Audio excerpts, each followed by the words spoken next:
Alors, comme je viens de signaler, pour cette séance, je vais essayer de continuer toujours avec les conducteurs en équilibre qu'on a commencé l'autre fois.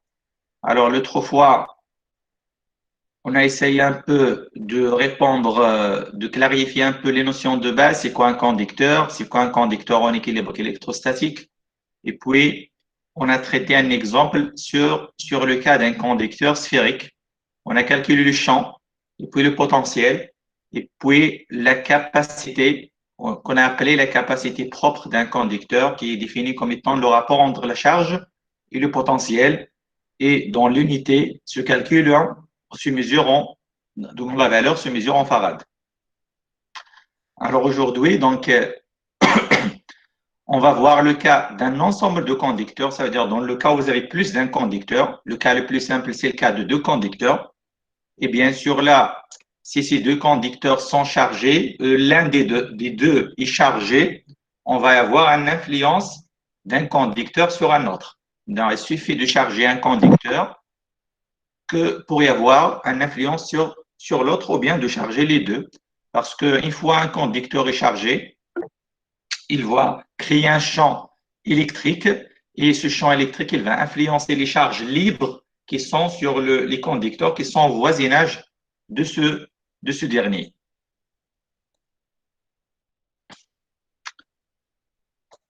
Alors, je vais essayer de prendre deux cas, des cas qui sont simples pour vous montrer ce qu'on appelle l'influence partielle et l'influence totale. Je vais prendre le cas où vous avez deux conducteurs, un au voisinage de l'autre, à une distance d. Et puis, je vais prendre le cas de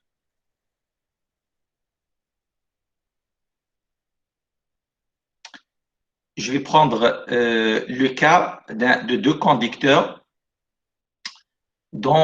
sphériques dont l'un et l'autre est à l'intérieur de l'autre. Okay? Alors, il y a quelqu'un qui me pose la question, est-ce que vous pouvez refaire la définition d'un conducteur en équilibre? Alors, juste brièvement, alors, on dit qu'un conducteur est en équilibre électrostatique lorsqu'il n'y a pas de courant qui parcourt ce conducteur. Donc, pratiquement, lorsque les charges sont immobiles. Okay? Ça veut dire que c'est tout à fait le contraire de ce qu'on peut y avoir lorsque vous avez un circuit électrique qui est parcouru par un courant. Et ça veut pas, si vous avez, je ne sais pas, un fil électrique, un fil en cuivre, alors lorsque vous l'utilisez dans un circuit électrique, il n'est pas en équilibre parce qu'il est parcouru par un courant. Dans le cas contraire, il est en équilibre, il est électrostatique. C'est-à-dire, il peut être chargé, mais il n'y a pas de mouvement de charge, il n'y a pas de courant. OK?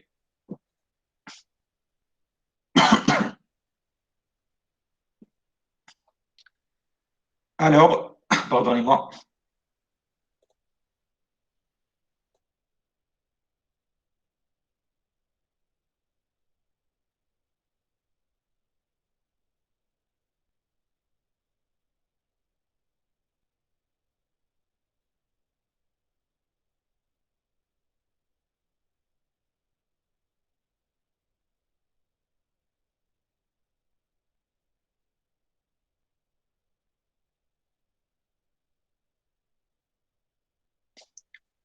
Donc, on va continuer. Donc, prenons cette situation où il y a deux sphères qui sont l'un au voisinage de l'autre. Alors, je vais essayer de charger la première sphère par une charge, par exemple, positive. Et on va essayer d'imaginer qu'est-ce qui se passe lorsque celle-là est placée au voisinage d'une autre sphère. Alors, supposons que celle-là, cette sphère-là, elle est chargée positivement, avec une charge plus Q. OK? Donc, il y a des charges positives. Et comme on a dit l'autre fois, pour les conducteurs, les charges, ils sont en surface. Donc, vous avez une charge surfacique sigma. On l'appelle sigma S pour dire que c'est une charge surfacique. Déjà, la notation sigma, ça signifie qu'il est surfacique. OK? Alors, bien sûr, cette sphère, elle va créer des lignes de champ dans toutes les directions. Donc, on va avoir des lignes de champ dans toutes les directions. Par exemple, là, pardon. Alors, je vais avoir des lignes de champ par exemple, dans cette direction, parce que ce sont des charges, c'est une charge positive. Mais faites attention, de ce côté-là, la ligne de champ qui va aller de ce côté-là, il va rencontrer la deuxième sphère. OK? Et encore, donc je vais voir quelque chose qui fait comme ça sur la deuxième sphère. OK? Et ceci signifie qu'on va y avoir une influence sur cette sphère, cette deuxième sphère. Et donc, du coup, cette sphère-là, il serait pour charger. Donc, puisque là, vous avez des lignes de champ qui arrivent sur la sphère dans cette direction, ça veut dire que je vais avoir un champ électrique là qui est dirigé dans ce sens. Et ça signifie que puisque de ce côté-là, vous avez des charges positives, de ce côté-là, normalement, je vais avoir des charges négatives. Et donc, vous voyez que cette sphère, elle va être chargée négativement de ce côté-là. Et bien sûr, pour respecter la neutralité électrique, puisque je vais avoir des charges négatives de ce côté-là, de l'autre côté, je dois avoir des charges positives. Parce que cette sphère était initialement non chargée. La charge Q2, je vais appeler ça Q2 et ça c'est Q1.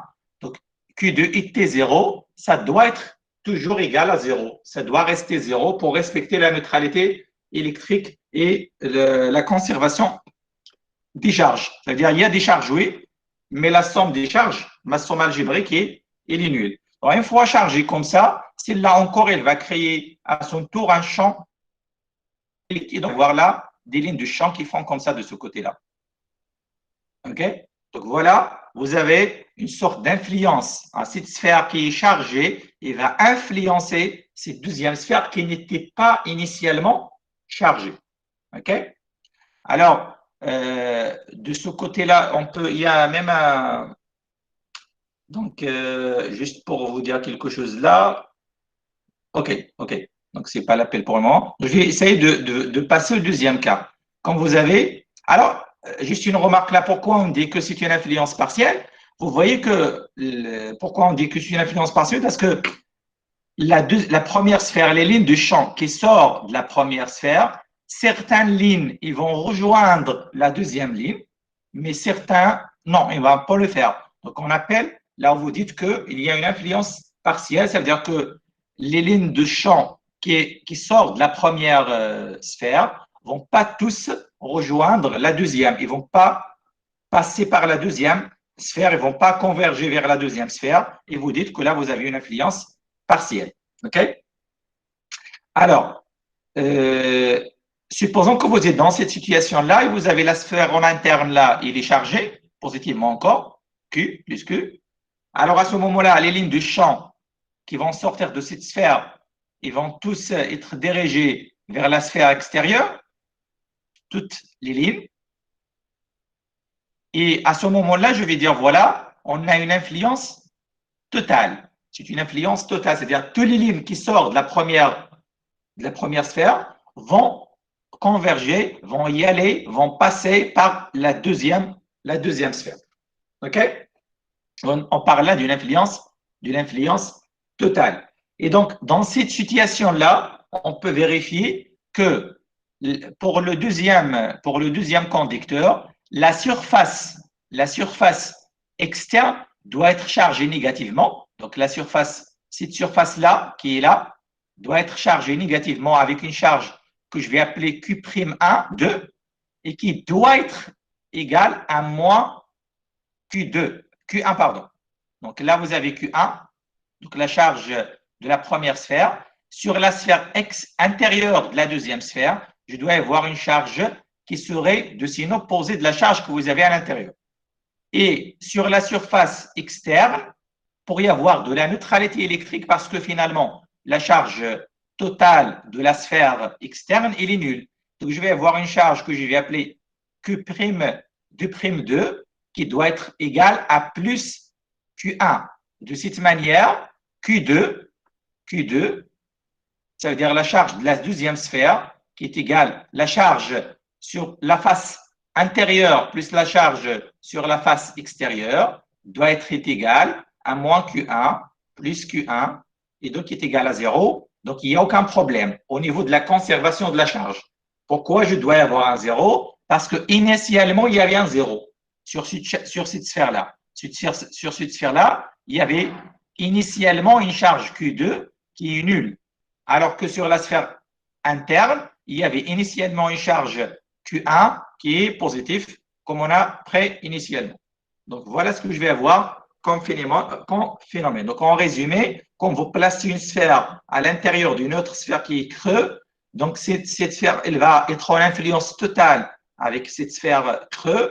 Toutes les lignes de champ vont être convergées vers cette deuxième sphère. Il va créer une charge électrique sur la face interne qui est égale moins Q1, et puis il va créer une charge sur la face extérieure qui est égale plus Q1. Alors, de point de vue physique, pourquoi je vais avoir ces charges? Tout simplement parce que là, vous avez une charge positive. Vous avez des charges positives. Et vous faites, et là, vous avez une deuxième sphère qui contient des électrons libres, qui contient des, parce que c'est un conducteur, donc vous avez des électrons libres. À toutes les électrons libres, ils vont être attirés vers cette face. Ça va, ils ne vont pas rester au milieu. Les électrons, ils ne vont pas rester au milieu là. Et donc, de l'autre côté, qu'est-ce qu'il reste de l'autre côté? Juste les ions positifs. Il restait des ions positifs. Et c'est pour cela que la face qui est proche de celle-là, elle va être chargée négativement. Et la face qui est très loin de là, elle va être chargée positivement. Si vous avez une sphère à l'intérieur là qui est chargée négativement, alors la première face là, elle va être chargée positivement, et la face là, elle va être chargée négativement parce que les charges négatives vont s'éloigner de la charge négative, comme on a bien expliqué dans la première séance, qu'il y a toujours une répulsion entre les charges de même nature, une attraction entre les charges de nature opposée. OK? Je voudrais bien que vous compreniez bien, ça veut dire quoi une influence partielle, une influence totale, et on va voir par la suite qu'en effet, pour fabriquer des condensateurs, on essaye d'avoir une influence totale, par exemple, pour y avoir un condensateur sphérique. Alors, il y a quelque chose que je dois encore ajouter là pour terminer cette partie sur le rappel de cours, c'est ce qu'on appelle les coefficients de capacité entre les conducteurs. Alors, je vais revenir sur le cas où vous avez deux conducteurs, l'un proche de l'autre. Conducteur 1, conducteur 2. OK? Je vais les appeler, pardon, je vais effacer ça. Alors, vous avez le premier conducteur, pas forcément sphérique, hein, pour ne pas croire que c'est forcément un conducteur doit être sphérique. Voilà un premier conducteur. Voilà un deuxième. Alors, je vais appeler ça, si vous voulez, le conducteur 1. Ça, c'est le conducteur cond 1. Et là, c'est cond 2. Et sont l'un proche de l'autre. On suppose que là, au moins, l'un des deux, il est chargé. Donc, une fois, donc l'un, il est chargé. Donc l'un, il va porter, si l'un porte une charge, supposons Q1, l'autre, il va porter une charge Q2. Donc, puisque c'est un conducteur à l'intérieur, le potentiel, il est constant, je vais l'appeler V1. Et là, le potentiel, il est égal à 1V2. Donc, le premier porte une charge Q1 et il possède un potentiel V1. Le deuxième porte une charge Q2 et il possède un potentiel V2. Alors, lorsque les deux conducteurs sont en influence, c'est-à-dire ils sont l'un au voisinage de l'autre, l'un proche de l'autre, à ce moment-là, on peut remarquer qu'en effet, la valeur de la charge Q1, il est imposé, c'est-à-dire sa valeur, il est imposé par les deux conducteurs, c'est-à-dire il est imposé par la valeur de V1 et par la valeur de V2. C'est-à-dire que la valeur de Q1, elle va être calculée à partir, donc, ou bien sa valeur dépend du potentiel 1 et du potentiel 2. Donc, faites attention, lorsque le conducteur A est très loin du conducteur 2, tout simplement, Q1 est égal à une constance qu'on a appelée C fois V1.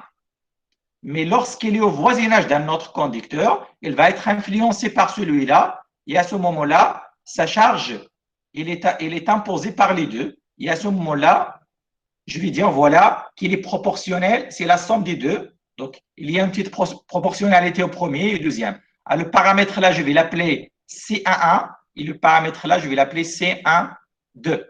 Et puis, de même, la charge Q2, il va être égal à une certaine constante C de 1 fois V1 plus une certaine constante C de 2 V2. OK? Et je peux même écrire ça, si vous voulez, sous forme matricielle. Je pense que vous avez bien fait vous avez étudié la notion de matrice en algèbre linéaire, non? Vous avez commencé à Pas faire les encore, matrices en algèbre linéaire Pas encore. pas encore. et vous n'avez aucune idée sur la notation sphérique ou la notation en matrice, non? Ok, c'est pas grave. Alors, je ne vais pas vous dire ça parce que si vous avez un problème avec la notation matricielle, je ne vais pas l'énoncer. Alors, supposons maintenant que vous avez plus d'un conducteur. Vous avez n conducteurs, plusieurs conducteurs. Alors, qui sont en influence. Supposons par exemple que vous avez donc un premier conducteur là. Voilà, ça c'est le conducteur 1. Puis vous avez le conducteur 2. Et puis vous avez le conducteur, le énième conducteur. Donc, conducteur N. C'est-à-dire qu'il y en a plusieurs conducteurs qui sont l'un au voisinage de l'autre, qui sont avec une influence entre tous ces conducteurs.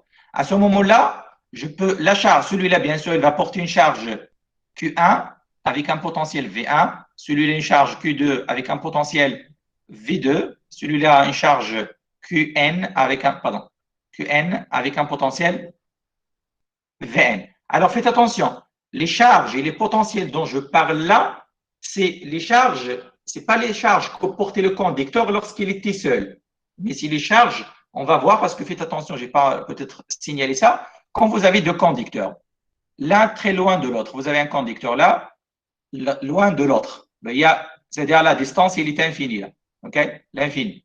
À ce moment-là, supposons que celui-là, il porte une charge Q1 avec un potentiel V1, et là c'est Q2 avec un potentiel V2. Tout simplement là, Q1, c'est la capacité de celui-là, je peux l'appeler C1 fois V1.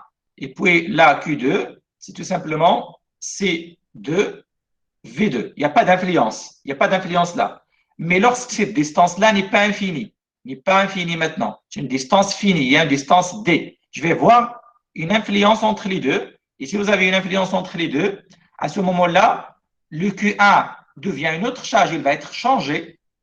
Et de même pour le potentiel, il sera changé. Donc, on va avoir des valeurs un peu différentes. Et donc, on va avoir une certaine influence et on va voir ce qu'on vient de décrire là. C'est-à-dire que la première charge dépend des deux potentiels et la deuxième charge dépend des deux potentiels. Donc, il y a une indépendance des charges et des potentiels de tous les conducteurs qui sont en influence. Alors, si je suis dans le cas général, avec l'exemple qu'on va faire, on va bien comprendre ce que je viens de dire là. Alors, à ce moment-là, je vais voir Q1, et puis je vais voir Q2, Q3, jusqu'à Qn. Toutes ces charges-là. Et puis, là, je vais voir le paramètre que je vais appeler C11 fois V1, plus C12 fois V2, plus C13 V3, jusqu'à C1N Vn. OK? De même pour ça, donc je vais avoir C21 V1 plus C22 V2 plus C23 V3 plus jusqu'à là C2N Vn. Et pour le dernier, ça va être CN1 V1 jusqu'à, si vous voulez, là, le dernier élément, ça va être CNN Vn. Voilà pourquoi je viens de vous dire, est-ce que vous avez une idée sur la notation matricielle? Parce que si vous avez une idée sur la notation matricielle, Ça, je peux l'écrire d'une manière plus simple que ça. Alors, je vais vous signaler ça, peut-être que vous faites ça en algèbre linéaire. Alors, si vous êtes en notation matricielle, je peux créer un vecteur. Là, je peux créer un vecteur qui contient Q1 et Q2. Et je peux créer un vecteur là qui contient deux composantes V1 et V2. Et pour que je puisse avoir ces équations, je vais multiplier là par une matrice. Ces matrices contiennent les éléments C11, C12, C21 et puis C22. Alors, une matrice là, tout simplement, c'est le cas général des vecteurs, parce que là, vous avez un vecteur 2D. Vous avez deux colonnes et deux lignes. Alors, pour que vous puissiez passer de là à là, il suffit de faire ce qu'on appelle un produit matriciel. Donc, vous multipliez cette colonne, cette ligne par cette colonne, ça va donner la première ligne, et vous multipliez celle-là par celle-là, ça va donner la deuxième colonne. Alors, si vous êtes, je peux même écrire dire que voilà, la matrice des charges est égale à la matrice des capacités, on va appeler ça la matrice des capacités, fois la matrice des potentiels. Je vais revenir sur cette matrice, c'est comment on l'appelle. Et dans le cas général là, je vais avoir un vecteur Q1, Q2 jusqu'à Qn, qui est égal à une matrice, voilà la matrice, fois un vecteur des potentiels qui contient V1, V2 jusqu'à Vn. Et là, qu'est-ce que vous avez? Le premier élément là, c'est C11, le dernier élément, c'est Cnn, le dernier élément de ce côté-là, c'est C1n, le dernier élément là, c'est Cna, et ainsi de suite. Là, vous avez C22, C33, et ainsi de suite. Donc, vous avez une matrice de dimension n fois n. Là, vous avez n fois n éléments. OK?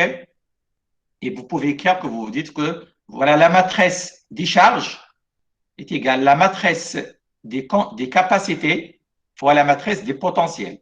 OK? Ça, c'est équivalent à ça. Peut-être vous aurez.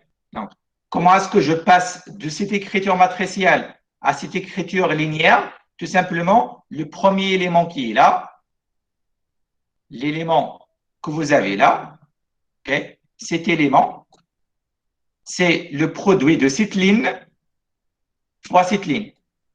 Élément à élément. Vous faites la production, le produit élément à élément. Cet élément, c'est le produit de cette ligne fois cette ligne, élément à élément. Donc, vous pouvez le vérifier. Q1, là, est égal C11 fois V11 plus C22, C12 fois V2, ainsi de suite. Okay? C'est pour faire ce calcul matriciel. Alors, revenons sur la matrice la matrice des capacités. Alors, cette matrice des capacités, il contient deux types d'éléments. Donc, il contient ce qu'on appelle, donc la matrice S, il contient, donc voilà, il contient les éléments qui sont sur la diagonale, celle-là, C11, C22, C33 jusqu'à Cnn. Vous voyez, je peux les écrire sous forme de CII, c'est-à-dire le même I, le même nombre là. On les appelle les éléments de la diagonale. Et puis, vous avez les autres éléments qui sont là, on les appelle les CIG, c'est-à-dire que I est différent de G, par exemple C12. Alors, en général, celle-là, on l'appelle, ces éléments-là, en général, on les appelle les coefficients d'influence. Alors, les CIG, lorsque I est différent de G, on les appelle les coefficients d'influence, c'est-à-dire qu'ils traduisent l'influence d'un conducteur sur un autre. Par exemple, quand vous dites C12, le C12, qu'est-ce qu'il traduit, ce coefficient? L'influence de conducteur 1 sur le conducteur 2. Le C23, par exemple, c'est l'influence de 2 sur 3. Si vous avez, par exemple, C12 qui est égal à 0, ça signifie qu'il n'y a pas d'influence entre 1 et 2. OK? Si vous avez C de 1, 3 est égal à 0, par exemple, alors il n'y a pas d'influence entre 2 et 3. Alors, ça, c'est la signification de ces paramètres-là. On les appelle les coefficients d'influence. Alors que les paramètres C11 ou bien en général CII, par exemple C11 C2, Cn en général. Alors, ces éléments-là, on les appelle, ce sont des capacités de chaque conducteur. Alors, c'est la capacité du conducteur 1 en présence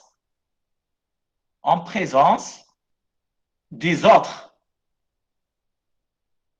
Parce que faites attention, quand vous avez un conducteur qui est seul, alors tout simplement il est chargé par une charge Q et vous avez donc Q1, V1. À ce moment-là, tout simplement, sa capacité, on l'appelle C1, est égale à Q1 sur V1.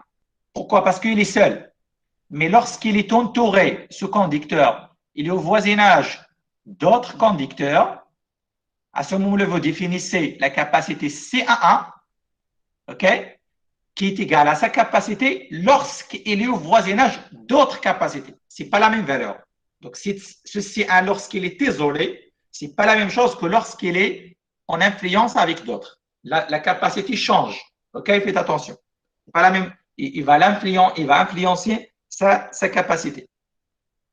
Alors, donc C2, c'est la capacité du condensateur 2, C1, c'est la capacité, la énième capacité. Alors, généralement, il y a des propriétés. Alors, généralement, ces coefficients C et G, les coefficients C et G, ils sont négatifs. Ils sont négatifs. Alors que les coefficients CI, ils sont positifs. Et on va vérifier ça dans les exercices. Et encore, on peut vérifier que le C12, c'est la même chose que C21. Et ça, c'est, pardon, en général, CIG, c'est la même chose que le CGI. Pourquoi? Parce qu'on a dit que ça, c'est le coefficient d'influence de 1 sur 2. Et c'est la même chose de l'influence de 2 sur 1. Si 1 influence sur 1, il va influencer de même manière. Et donc, ces paramètres doivent avoir la même valeur. OK? Encore, on va peut-être montrer la prochaine fois, dans l'exercice prochain, qu'on peut vérifier encore que lorsque vous avez influence totale, c'est comme le cas où vous avez une sphère à l'intérieur d'une autre. OK? À ce moment-là, je peux montrer que C11 est égal à moins C21. On va vérifier ça dans l'exercice 1 de TD. Donc, ça va nous aider après à faire des calculs. OK? Faites attention à ça. Donc, supposons que c'est le conducteur. Ça, il est chargé avec une charge Q1. Celui-là, il est chargé avec une charge Q2. Ça, c'est le potentiel V1. Ça, c'est le potentiel V2. Et donc, Q1, c'est C11 V1 plus C12 V2. Et Q2, c'est C21 V1 plus C22 V2.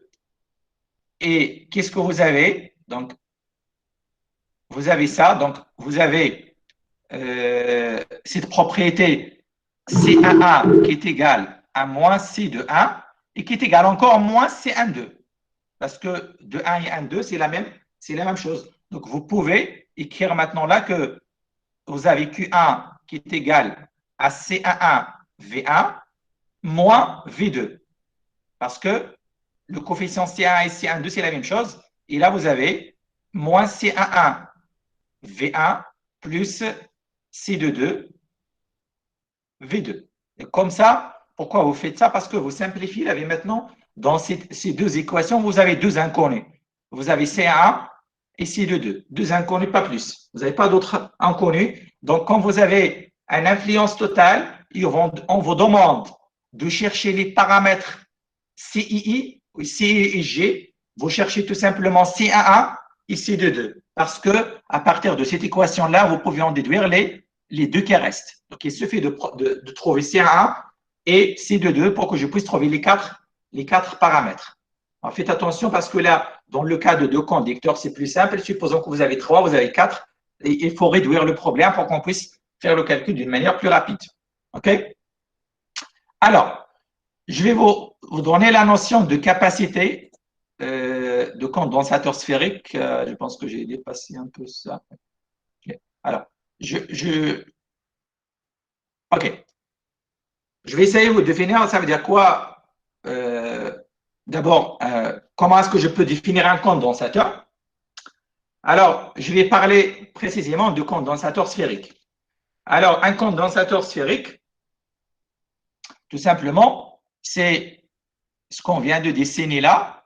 Ce que vous avez là, c'est exactement donc ça. Si vous voulez, ça c'est vraiment, je vais essayer de le redessiner là. Alors, je vais prendre un stylo. Ok, je vais augmenter un peu l'épaisseur. Oui. Alors, voilà, si vous prenez, pardon,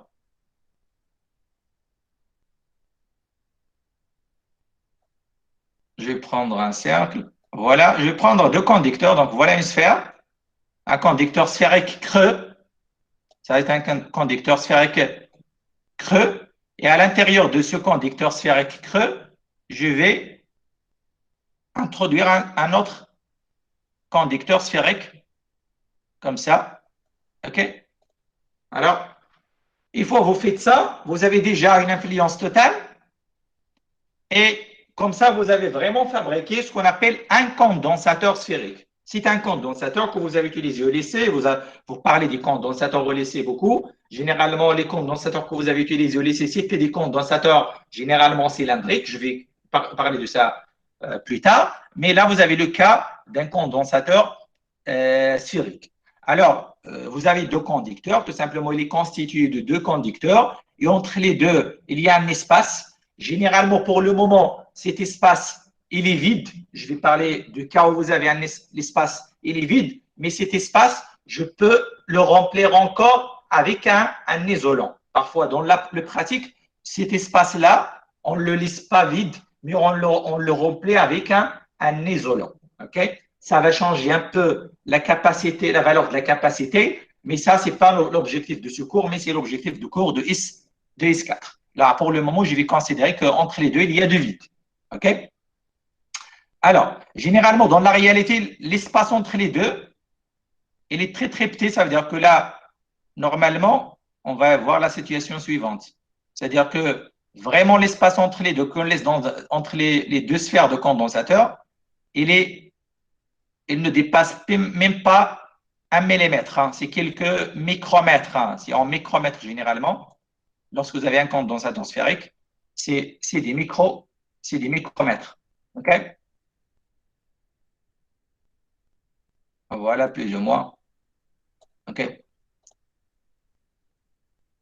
Pour avoir une idée sur le cas d'un. Donc, c'est deux conducteurs et entre les deux, il y a un espace. Alors, moi, pour que je puisse étudier ça, je vais prendre le cas, un schéma plus grand pour qu'on puisse y avoir une idée sur ce qu'on va faire. Alors, comment est-ce que je peux définir la capacité? C'est quoi la capacité exactement d'un condensateur? Alors, d'abord, il faut dire que là, vous avez une influence totale. Donc, influence totale,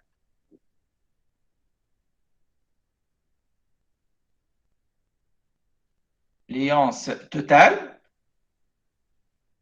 ça veut dire que, d'abord, comme je viens de signaler avant, que C1 doit être égal à moins C de 1 est égal à moins C1,2. Donc, quand vous écrivez Q1, donc là, c'est la charge Q1, là, c'est la charge Q2, ça, c'est le potentiel V1, ça, c'est le potentiel V2. Alors, c'est C11 V1 moins C11 V1, donc V2, pardon.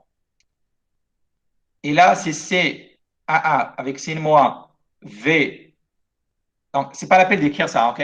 Donc, ça, je n'aurai pas besoin de ça. J'aurai besoin de la première. OK? Et en effet, c'est quoi la capacité de ce condensateur? C'est exactement le paramètre C1. Alors, ce paramètre C1, on l'appelle la capacité du condensateur. Capacité du condensateur. Avant, on a appelé ça quoi? C'était la capacité du premier conducteur lorsqu'il est au voisinage de deuxième. Mais en effet, c'est exactement la capacité de condensateur et on le symbolise tout simplement par C. Je vais l'appeler tout simplement C. Et donc là, je vais avoir C facteur de V1 moins V2 et C maintenant est égal à quoi? À Q1 sur V1 plus, pardon, moins V2. Généralement, supposons que ce Q1-là est égal à Q, à plus Q. OK? À ce moment-là, donc je vais voir tout simplement C qui est égal à la charge que vous avez à l'intérieur sur V1 moins V2. Et faites attention, ça c'est toujours positif. C'est toujours positif. C'est-à-dire, si Q est positif, alors V1 il est supérieur à V2. Si Q est négatif, alors V1 il est inférieur à V2. Et comme ça, vous avez toujours C qui est positif. La capacité d'un condensateur, elle est toujours positive. Donc, vous voyez la différence quand vous avez un seul conducteur, OK? Pardon, je vais prendre quelque chose qui est sphérique. Alors, quand vous avez un seul conducteur qui est seul, là, vous avez la charge Q et le potentiel V. On a appelé la capacité le rapport Q sur V. OK? Donc, supposons que ça, c'est Q1, c'est V1. Donc, Q1 sur V1. Alors, quand ce conducteur il est entouré par un autre conducteur sphérique, à ce moment-là, la capacité, c'est la charge totale, c'est la charge encore toujours que vous avez là, mais sur la différence des potentiels. Et vous voyez l'influence du potentiel de cette sphère-là sur la capacité. OK? Donc, vous voyez que la capacité, elle va être changée parce que là, vous avez l'influence de le deuxième potentiel sur la première. Alors, on va prendre un exemple maintenant, un exemple de calcul. Alors, ça veut dire que, qu'est-ce qu'on va faire? On va essayer de chercher la valeur de C. Alors, ce C qu'on vient de signaler là, je vais le chercher. Donc, je vais chercher la valeur de cette capacité C. OK? Alors, vous voyez déjà à partir de cette formule-là que pour chercher C, je dois chercher tout simplement la différence V1 moins V2. C'est-à-dire il faut y aller chercher cette différence V1 moins V2. Et pour ce faire, on va appliquer ce qu'on a parlé ce qu'on a dit l'autre fois, c'est la circulation. Donc, on va essayer de chercher la circulation, de faire un calcul de circulation comme on a fait l'autre fois avec le cas lorsqu'on a défini la notion de circulation. Alors, on va essayer de commencer ça. Alors, je vais essayer de prendre le schéma parce que je l'aurai besoin.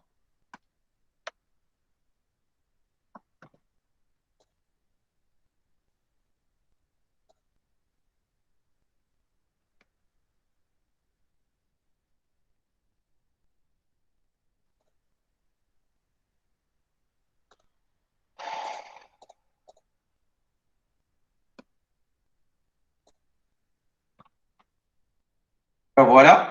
Alors, on va essayer donc comme je viens de dire, pour que je puisse calculer la capacité C qui est égale à la charge Q que vous avez dans le conducteur intérieur sur la différence de potentiel V1 moins V2, je dois chercher la différence de potentiel V1 moins V2. Et par définition, donc je vais essayer d'effacer quelque chose là. Non.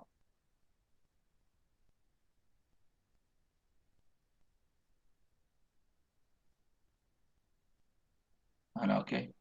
Alors, faites attention là.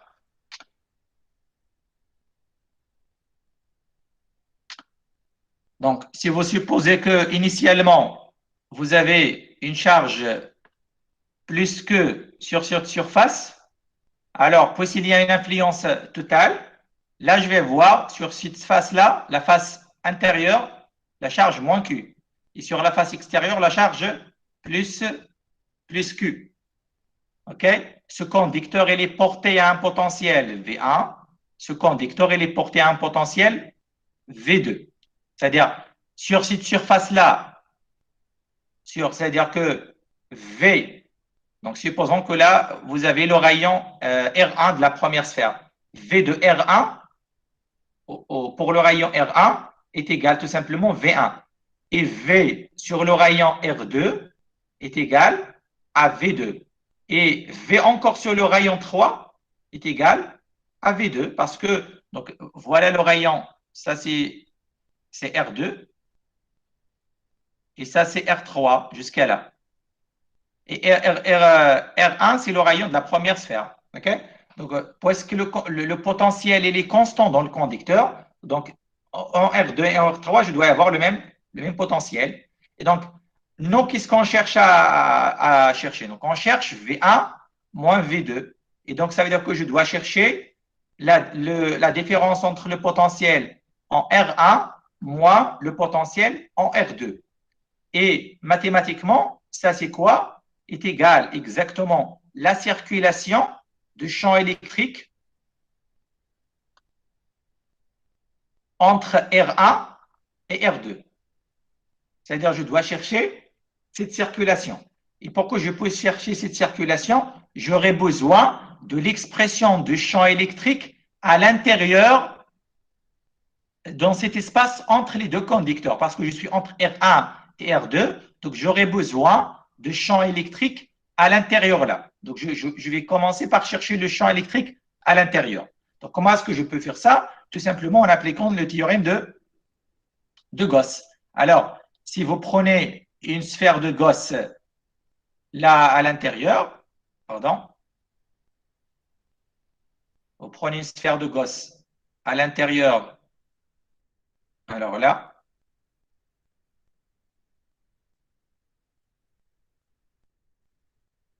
non, c'est pas vraiment une sphère, mais ok, voilà. Une sphère, une surface de Gauss. Alors, si vous appliquez le théorème de Gauss à l'intérieur de cette sphère, qu'est-ce que je vais voir? Le flux sur cette surface de Gauss qui est fermée, de E ds, doit être égal à la charge à l'intérieur de cette surface sur epsilon 0. Alors, la charge à l'intérieur, qu'est-ce que vous avez comme charge à l'intérieur là? Vous avez la charge plus Q. Donc, ça, c'est plus Q sur epsilon 0 de ce côté-là. Et pour ce produit E ds, je ne vais pas faire ça 1000 fois. Vous pouvez revenir sur la vidéo précédente pour voir que ça, en effet, c'est E de R fois 4P R carré. Donc, est égal à plus Q sur epsilon 0. Et ça signifie que le champ E de R, d'abord, il ne dépend que de R, est égal à plus Q sur... Monsieur, oui. monsieur, pourquoi que intérieur égale à plus que? Parce que ce que vous voyez déjà. Donc, voilà la sphère en vert. La sphère est en vert. Et qu'est-ce que vous avez comme charge à l'intérieur? Vous avez juste la charge plus Q. Voilà. Qu'est-ce que vous avez de plus? Vous avez autre chose? D'accord, monsieur, merci. C'est la charge à l'intérieur. OK? Alors, voilà l'expression du champ que je vais avoir. Ça, c'est pour quel point? C'est lorsque vous avez le rayon R entre R1 et R2. OK? C'est-à-dire, je suis dans cet espace en blanc, c'est-à-dire entre les deux conducteurs en rouge. Cette expression, elle est valable juste pour cet espace-là. Je ne vais pas chercher à l'extérieur parce que je n'aurai pas besoin. Alors maintenant, je vais essayer de continuer ce calcul. Donc, je vais revenir sur V1 moins V2. On vient de dire que c'est la circulation entre R1 et R2 du champ électrique E dl. Alors, E, vous avez symétrie sphérique, c'est E de R suivant ER et dl. Comment est-ce que je peux exprimer dl? Parce que le dl, il est où? Voilà la sphère à l'intérieur, voilà la sphère à l'extérieur. Donc, mon parcours, je vais prendre un parcours comme ça, une ligne de champ. Alors, le dl est là. Voilà le dl comme ça. Ça, c'est R1. Là, c'est le rayon R1. Là, c'est le rayon R2. Donc, le dl, il est dans ce sens. Donc, je peux dire que tout simplement, c'est dr ER. C'est dans la direction de R. Et donc, à ce moment-là, cette intégrale va être tout simplement E de R fois suivant R, scalaire dr, encore suivant ER. Donc, les deux vecteurs sont collinéaires.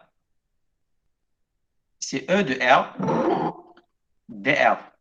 Alors, pour ceux qui essayent de se connecter vers un email non institutionnel, moi, je ne vais pas essayer à chaque fois de revenir sur la page de la conférence pour les accepter. vous avez vos emails institutionnels, essayez de les utiliser et ne pas nous déranger à chaque fois. Alors, je vais prendre l'expression qu'on a trouvée. Donc, c'était quoi l'expression qu'on a trouvée? C'était Q sur 4P epsilon 0 R carré. Monsieur, Et là, en fonction de DR, oui. monsieur, je n'ai pas compris D de L égale à D de R fois R. D de R fois ER. Oui. Alors, tout simplement, DL, c'est une variation. هذا غير قيس دعنا هنايا إلى يوم الدين وحنا كنهضروا غير في الخوا.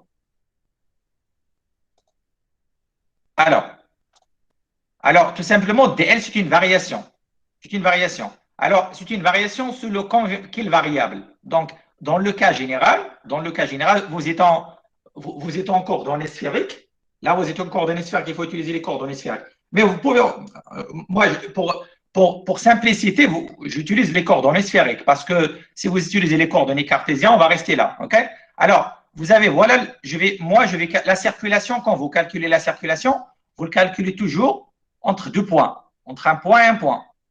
Moi, les deux points que j'ai choisi un point sur la surface de la première sphère et un point entre la surface de la deuxième sphère. Donc, voilà mon parcours. Ça, c'est le parcours sur lequel je vais intégrer. Et sur ce parcours, je vais prendre un élément DL. Voilà l'élément DL.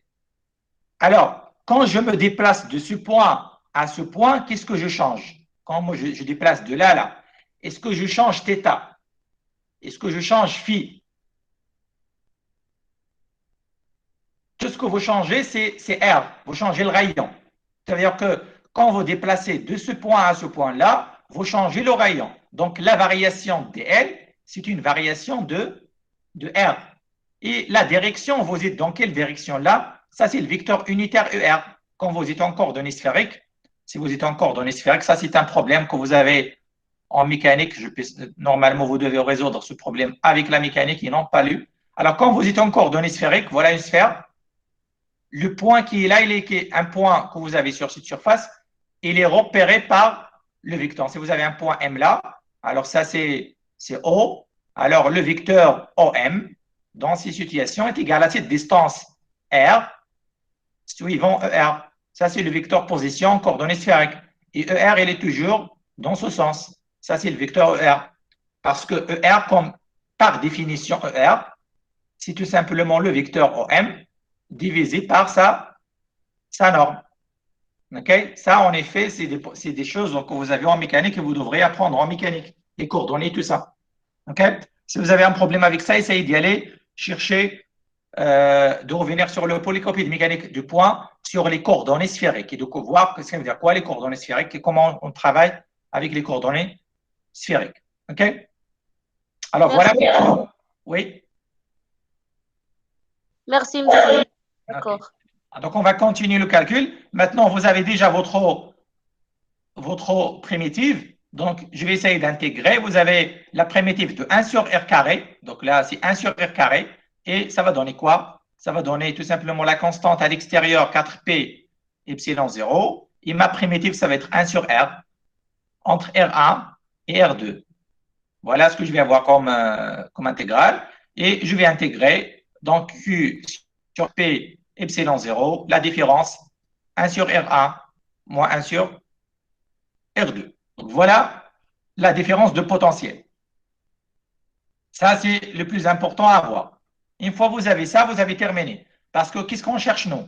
On cherche la capacité. Donc, d'où la capacité C qui est égale à Q sur la différence V1 moins V2. Maintenant, c'est quoi? Vous avez déjà l'expression de potentiel. Donc, mon C, c'est la charge Q sur la charge Q sur 4P epsilon 0, la différence 1 sur R1 moins 1 sur R2. On va simplifier avec la charge. Vous voyez même que la capacité elle est indépendante de la charge. Et ça, c'est tout à fait logique. L'autre fois, on a dit que la capacité d'un condensateur ou bien d'un conducteur ne dépend que de sa forme géométrique et ne dépend pas de la charge ni du potentiel. Donc, C est égal finalement, qu'est-ce que vous avez là? 4P epsilon 0 fois 1 sur ça, 1 sur R1 moins 1 sur R2. Et je peux factoriser. Donc, qu'est-ce que je vais avoir là? 4P epsilon 0 R1 fois R2 sur R1 plus R2. Voilà ce que je vais avoir finalement. Et vous voyez que cette capacité ne dépend que de la forme géométrique, c'est-à-dire des rayons de la première sphère et de la deuxième sphère. On peut faire une application numérique pour ça. Alors, je peux faire une application numérique pour ça. Supposons donc l'application numérique, je vais supposer que donc epsilon 0, vous le connaissez très bien, égal à quoi? Le epsilon 0, c'est la permittivité du vide, il est plus ou moins égal à 10 à la puissance moins 9 sur 36P en farad mètre moins 1. Et puis, je vais prendre, par exemple, je vais prendre R1 est égal à 0, est égal à 9 mm, et R2, je vais le prendre est égal à 10 mm. C'est-à-dire quoi? Que l'espace entre les deux là, l'espace, je vais laisser entre les deux juste 1 mm. Ce que je viens de dire déjà, que normalement, en réalité, pour les comptes. Oui. واش تماك R1 plus R2 ولا ستكون ناقص؟ Oui, ça c'est R2 moins R1, pardon, pardonnez-moi. Ouais. Ça c'est R2 moins R1. Ouais, R2 moins R1. R2 moins R1, parce que là je vais voir R2 moins R1, soit le produit, et après je dois faire l'inverse. Oui, très bien. Alors là, la différence entre les deux, c'est juste 1 mm. Et je vais faire un petit calcul maintenant. Donc, l'application numérique, qu'est-ce que je vais avoir? C est égal à 4P epsilon 0, pardon. Donc, epsilon 0, je vais le remplacer. C'est la puissance moins 9 sur 36P. Et là, je vais voir quoi? Donc, 9 fois 10. Et ça, c'est en millimètres carrés sur 10 moins 9. Et ça, c'est en millimètres. OK? Et là, vous avez les farads mètre moins 1. Donc, ça va donner 4P, je vais le simplifier. Donc, 10 à la puissance moins 9 sur 9. Donc, 9 fois 10 sur 1 millimètre. Et donc, je vais multiplier par 10 à la puissance moins 3 fois, et pour avoir les mètres. Et là, vous avez farad mètre moins 1. Déjà, les unités, je vais les simplifier. Alors, qu'est-ce que je vais voir là maintenant? Donc, je peux simplifier avec le 9. Et donc, je vais voir 10 à la puissance moins 9. Et là, 10 à la puissance moins 2. Donc, ça fait 10 à la puissance moins 11 farad. Et ça fait 10 picofarad. Ça, c'est 10 picofarad. Pourquoi? Parce qu'il se fait de multiplier là, de multiplier fois 10 à la puissance 12. Parce qu'on a dit l'autre fois, 1 picofarad, c'est 10 à la puissance moins 12 farad. OK? Donc là, vous multipliez par, donc ça va donner 10 picofarad. Vous voyez que c'est une valeur vraiment très petite qu'on obtient pour ce condensateur de rayon. R1 est égal à 9 et R2 est égal à 10. Donc, vous pouvez constater, si vous voulez, que pour que je puisse augmenter cette capacité, je dois jouer sur les rayons. Généralement, je dois minimiser la distance entre les deux et d'augmenter le R1. On doit augmenter R1 et de minimiser la distance entre les deux. C'est-à-dire, il faut minimiser cette différence et d'augmenter R1. C'est-à-dire, vous prenez par exemple, R1 est égal à 100 et R2 est égal à, disons, 99,9. Et à ce moment-là, vous pouvez voir que vous aurez une capacité plus grande que ça. Okay? Alors ça, c'était un exemple de calcul de capacité. Je résume. Pour calculer les capacités d'un condensateur sphérique ou de n'importe quel condensateur, on va voir ça avec d'autres condensateurs la prochaine fois. Vous utilisez la définition Q sur V1 moins V2. Q, c'est la charge du conducteur intérieur. V1 moins V2, c'est la différence du potentiel. Donc, il fallait chercher la différence de potentiel. Donc, la différence de potentiel, elle est toujours définie comme étant une circulation de champ électrique. Et donc, il faut y aller chercher le champ électrique entre les deux conducteurs, juste entre les deux conducteurs, pas à l'intérieur des conducteurs et pas à l'extérieur. Juste entre les deux. Une fois que vous avez l'expression de champ électrique vous faites le calcul de la circulation, c'est un intégral sur un parcours.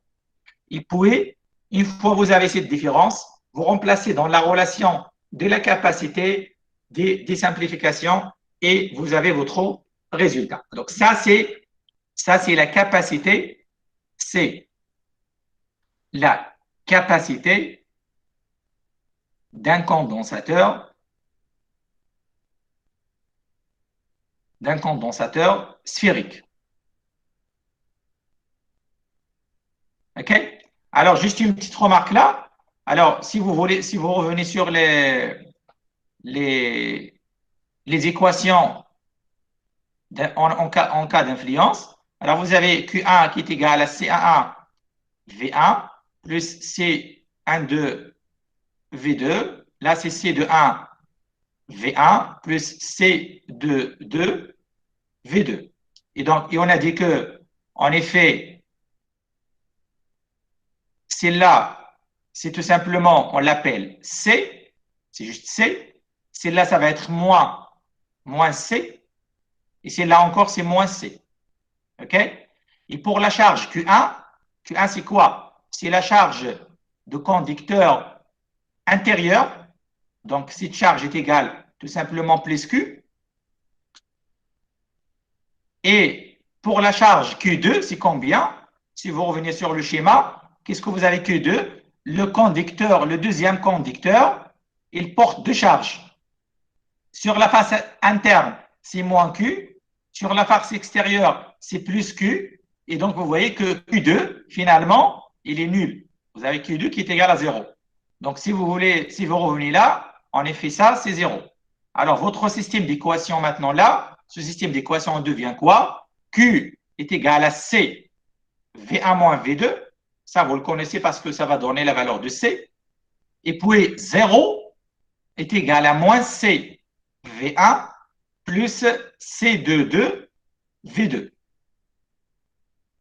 Et vous pouvez constater maintenant que C22, c'est C V1 sur V2. C'est-à-dire, ici, vous le connaissez, on l'a déjà calculé. Donc, Donc, à partir de cette formule, vous pouvez en déduire C22. Alors, pour que vous puissiez faire ça, il faut déterminer le potentiel V1 et V2. Alors, faites attention là parce que V1 et V2, tout ce qu'on a déterminé, nous, c'était la différence entre les deux. Mais on n'a pas déterminé les deux potentiels. Donc, ça va être peut-être l'objectif de l'exercice de TD1 dans lequel on va déterminer le potentiel V1 et le potentiel V2. OK? Donc, ça, ce n'est pas l'objectif de… Et bien sûr, si vous voulez, donc C21 est égal à C12 est égal tout simplement moins C. Donc, vous avez toutes les valeurs. Donc, je vais revenir ça dans l'exercice 1. Donc, si vous avez des questions à ce niveau, parce que j'ai arrêté la vidéo un petit moment, et après, je vais revenir sur l'exercice 1 de TD pour enregistrer une deuxième vidéo. En attendant de vous poser des questions, je vais arrêter cet enregistrement.